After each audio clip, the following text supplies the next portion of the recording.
nó có nhau rồi về trồng thịt tin nhanh trà thịt tin trà sao đỡ không lo chơi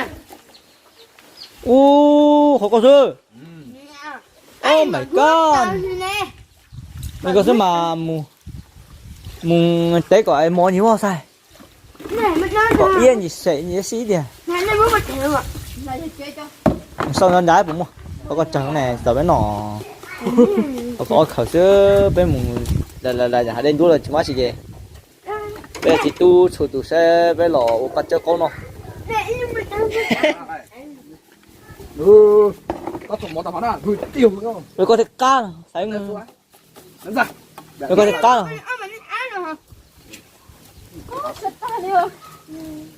bé nôn chảy chỉ tao chảy bé lò bắt cho con nó xịt ban chúng trên đấy thôi rồi tao nói thì không là bây giờ nọ ơi bây giờ vẫn là sống rồi bây giờ vẫn là sống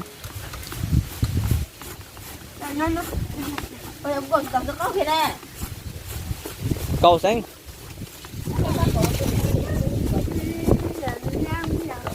bắt cho cầu bắt cho kia một cua kia ô bây giờ nhiều mà nó một cua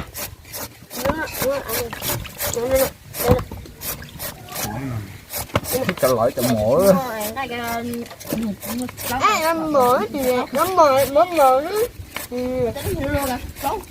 ô tôi lúc con là sao nó thầm mất đàn cái xin chuối là hả con chở rồi nó thầm mất đàn thôi nhá tàn chỗ thế nào như xin cho mình giấy lửa nó thay cam khổ não không sao rồi ô một cô trời luôn á trời thọn chơi đám đấy luôn à bắt chơi chỉ muốn bắt chơi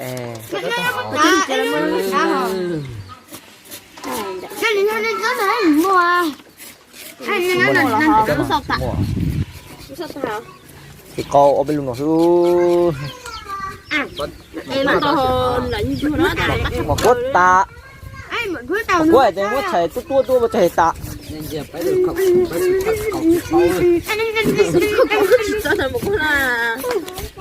cái hình tội này thành rồi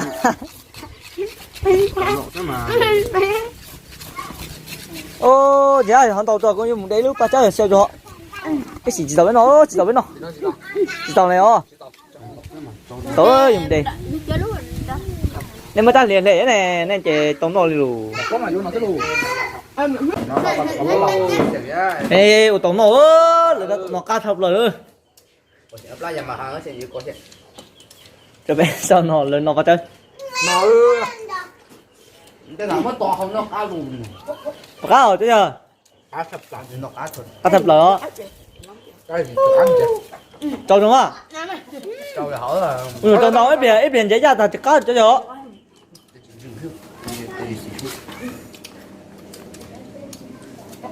ôi dùng nó tải ơi nếu muốn nó thở coi ở cháu à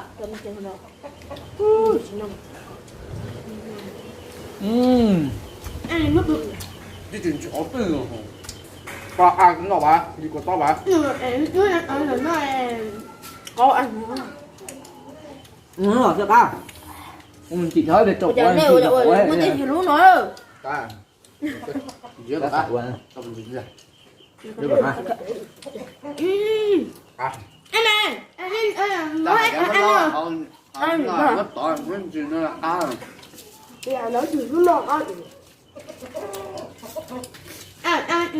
mẹ ăn gì trong ba câu xì đây chưa xì anh em á nói gì không cả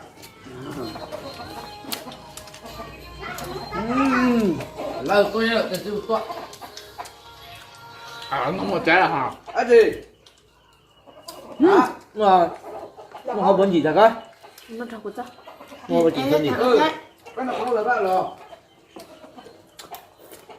Cái này là sẽ chưa phải là nó người ta. Mà con đen rồi, cho con đẹp con đại cơ đá phút gì, đá phim mà của.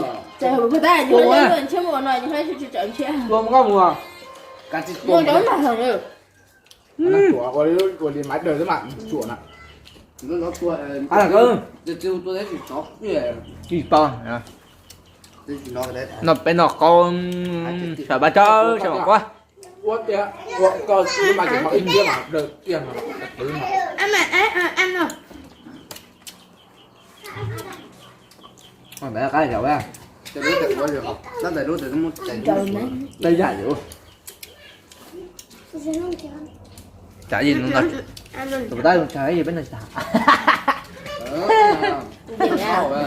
Hả? Ăn rồi. là to rồi. Dừng rồi. Nó mặc gì? Ăn. Nó mặc chỉ có.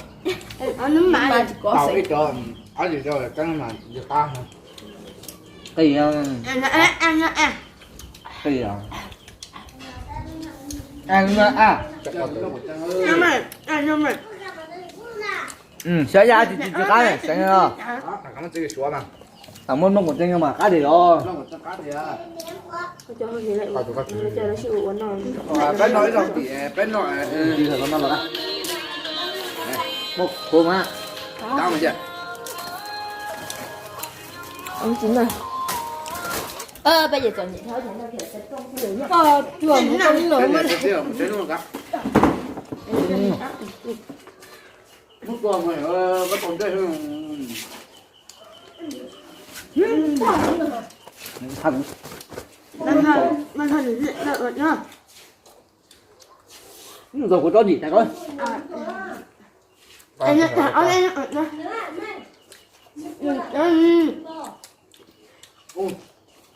Cô ơi, nó chỉ tảo eo. Anh đặt nào. Cái tiếng đó nó cũng nói á.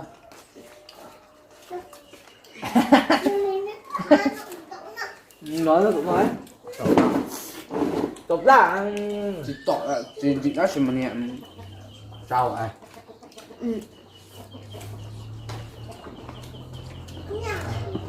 Mất nào thì nó bảo. Tao.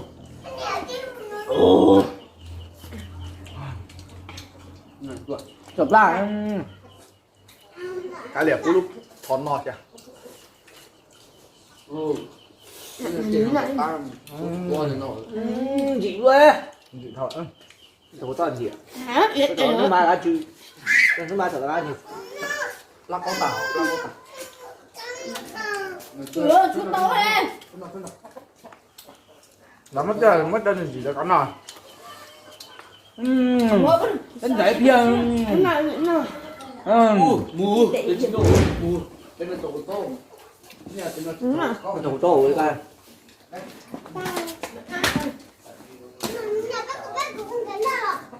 Trái mà ngon. Tính nọ, mình vô căn giật ra. Hả? Tính nọ.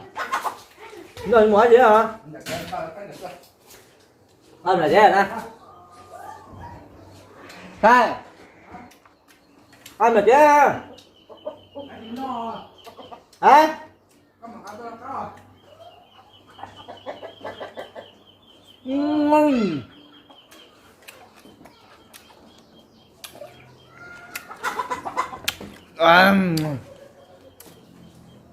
Nó là sự kiện phải không? Tại sao chúng tôi nói là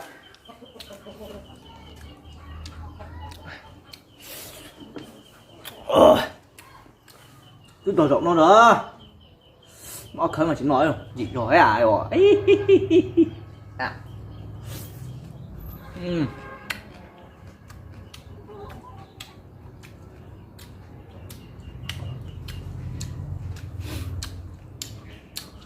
Hai thằng ư để cười tóm mồi ư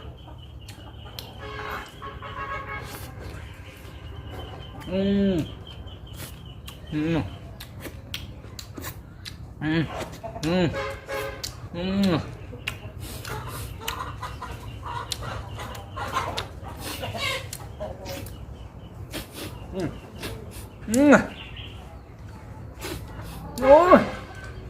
Ăn gì?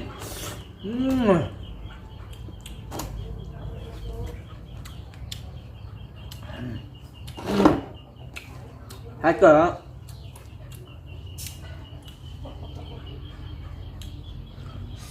Ui.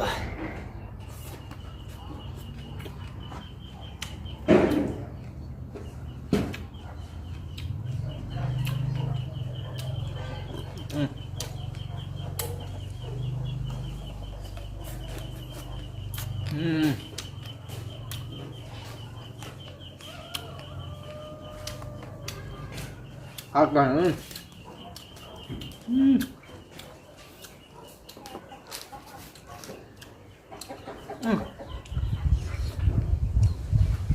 nó khả nói chỉ nọ ơi chỉ cờ kìa ba cờ kìa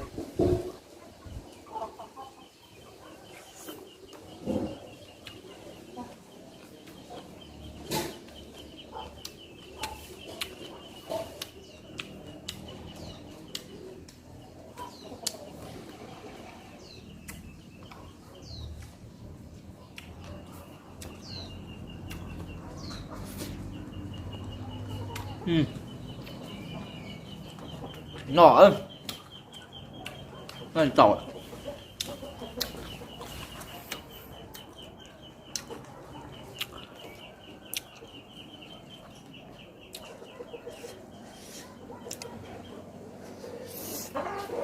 ơi bên là thằng đồng chụp cho nó nữa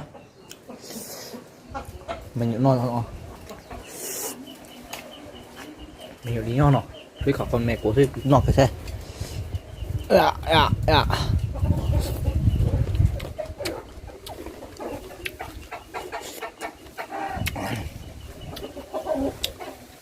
nó có nữa xin đi đuổi này nhá giống mồm mà thả bé sao kìa